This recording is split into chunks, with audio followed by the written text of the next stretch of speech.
Hello my friends, welcome. So as of 2025, Cash App has integrated Afterpay's Buy Now, Pay Later service, allowing eligible users to split payments into 4 interest-free installments. So guys, how to use it?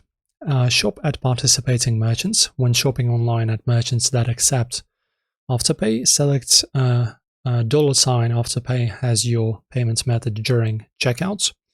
If prompted, log in to your Afterpay account and link it to your Cash App account to facilitate the payments. By proceeding, you authorize Afterpay to deduct payments from your Cash App balance or linked debit card on the scheduled dates. If you've made a purchase of at least $25 using your Cash App card within the last 7 days at a participating merchant, you may be eligible to convert this transaction into a Afterpay installment plan.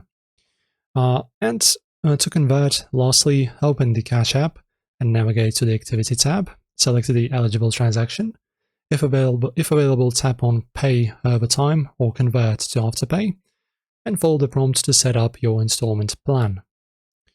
So that's pretty much it. If you have any further questions, drop them below in the comment section. Other than that, thanks for watching, press like and subscribe. See you in the next one.